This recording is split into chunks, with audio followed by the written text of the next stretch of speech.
Hi friends, recipe तुमच्यासाठीमध्ये तुम्हा सर्वांचे स्वागत आहे। आज आपण उपवासाचे कुरकुरे, उपवासाची चकली तसेच उपवासाचे पॉपकॉर्न तेही योग्य प्रमाणात कसे बनवायचे ते या व्हिडिओमध्ये मी तुमच्यासोबत शेअर करणार आहे। त्यामुळे व्हिडिओ मात्र शेवटपर्यंत नक्की बघा। चला तर व्हिडिओला सुरुवात करूया। यासाठी सर्वात आधी येथे मी अर्धा किलो साबुदाणा घेतलेला आहे। हा साबुदाणा व्हिडिओत दाखवल्याप्रमाणे मिक्सरला लावून बारीक करून घ्यायचा आहे। नंतर यामध्ये थोडे पाणी वर राहील इतपत पाणी घालून हा साबुदाणा आपण रात्रभर भिजत घालण्यासाठी ठेवून देऊया। सकाळी तुम्ही बघू शकता साबुदाणा छान भिजून झालेला आहे। हा साबुदाणा आपण साईडला ठेवून नेक्स्ट प्रोसेसकडे वळूया। त्यानंतर येथे मी 2 किलो बटाटे घेतलेले आहे। बटाटे स्वच्छ धुवून घेऊन जर बटाटे मोठ्या आकारात असतील तर आपल्याला त्याचे 2 भाग करून घ्यायचे आहे, जेणेकरून बटाटे छान वाफवले जातील। हे बटाटे आपण कुकरला लावून वाफवून घेऊया। बटाटे वाफवून होईपर्यंत या ठिकाणी आपल्याला दुसरं कुकर घ्यायचं आहे आणि त्यामध्ये मी अर्धा किलो भगर घेतलेली आहे आणि ही भगरसुद्धा आपल्याला आपण ज्याप्रमाणे भात करतो तांदळाचा त्याप्रमाणे वाफवून घ्यायची आहे। तुम्ही बघू शकता स्वच्छ धुवून कुकरमध्ये घालून ही भगर आपण वाफवून घेऊया। यामध्ये तुम्ही जर उपवासाला जिरे वापरत असाल तर थोडे जिरे छान चव येते आणि नसाल वापरत तर तुम्ही स्किप करा आणि चवीनुसार मीठ घालून ही भगर आपण वाफवून घेऊया। भगर बुडायला लागणार नाही याची काळजी घेत आपल्याला गॅसची फ्लेम मीडियम ठेवून ही भगर वाफवून घ्यायची आहे। त्यानंतर पाव किलो हिरव्या मिरच्या घेऊन त्या स्वच्छ धुवून मी भाजून घेतलेल्या आहे आणि त्यामध्ये थोडे जिरे घालून या मिरच्याची आपण मिक्सरला लावून बारीक पेस्ट तयार करून घेऊया। बारीक केलेली हिरव्या मिरचीची पेस्ट साईडला ठेवून देऊया। त्यानंतर तुम्ही व्हिडिओमध्ये बघू शकता आपले बटाटे छान वाफवून झालेले आहे। आता हे बटाटे आपण यावर थोडे थंड पाणी घालून याला थंड करून याची साल काढून घेऊया।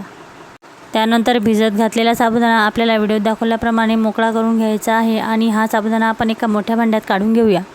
तुम्ही बघू शकता येथे आपली भगरही छान शिजलेली आहे।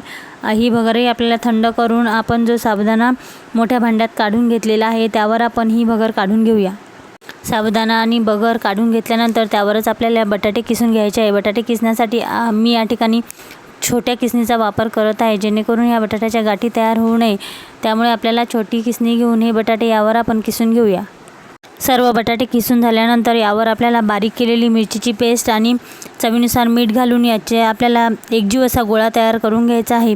एकजीव गोळा करून झाल्यानंतर या गोळ्याचेच आपल्याला 3 भाग करायचे आहे आणि 3 भागामध्ये आपण एका गोळ्याच्या चकल्या, एका गोळ्याचे चिप्स आणि एका गोळ्याचे पॉपकॉर्न बनवणार आहोत। ते व्हिडिओमध्ये तुम्हाला पाहायलाच मिळणार आहे। चला तर नेक्स्ट प्रोसेसकडे वळूया।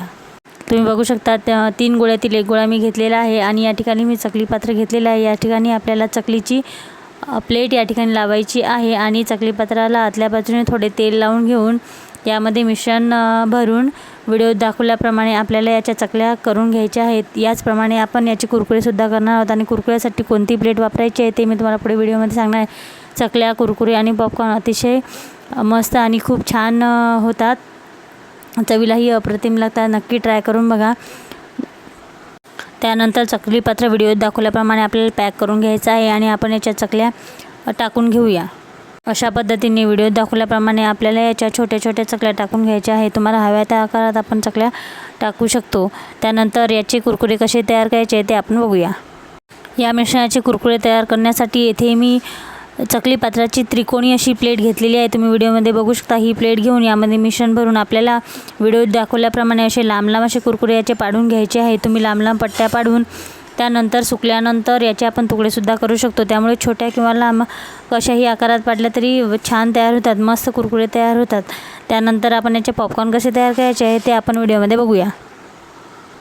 त्यानंतर याचे पॉपकॉर्न तयार करण्यासाठी आपल्याला आपण ज्याप्रमाणे मुगाच्या वड्या, बऱ्याच ठिकाणी त्याला सांडगेसुद्धा म्हणतात, त्याप्रमाणे टाकून घ्यायचे आहे। यासाठी हाताला थोडे आपल्याला पाणी लावून घ्यायचे आहे आणि व्हिडिओत दाखवल्याप्रमाणे अशा प्रकारे छोटे छोटे याचे वड्या टाकून घ्यायच्या आहे। खूप छान हे पॉपकॉर्न तयार होतात। व्हिडिओमध्ये तुम्ही बघू शकता अप्रतिम आपले 3ही प्रकारे ते तयार झालेले आहे। आता आपल्याला याला उन्हामध्ये ऊन देऊन चांगल्या कडकड उन्हामध्ये वाळून घ्यायचे आहे आणि वाळून झाल्यानंतर तळून याचा आपण आस्वाद घेऊ शकतो। चला तर तळल्यानंतर हे कसे दिसतात ते आपण बघूया। त्यानंतर इथे मी गॅसवर कढई ठेवलेली आहे आणि तेल गरम करून घेतलेले आहे। यावर आपण सर्वात आधी पॉपकॉर्न तळून घेऊया, नंतर कुरकुरे आणि नंतर चकली, अशा प्रकारे 3ही प्रकार तळून घेऊया। तुम्ही बघू शकता वाळल्यानंतर हे असे दिसतात आणि वाळून झाल्यानंतर याचा आकार डबल होतो। व्हिडिओमध्ये तुम्ही पाहू शकता अप्रतिम असे 3ही प्रकार चवीलाही खूप छान लागतात। तुम्ही नक्की ट्राय करा। तसेच चॅनलवर जर पहिल्यांदा असाल तर चॅनलला भेट नक्की द्या। व्हिडिओ आवडल्यास व्हिडिओला लाईक करा. चला तर पुन्हा भेटूया अशाच एका नवीन व्हिडिओसोबत. तोपर्यंत नमस्कार.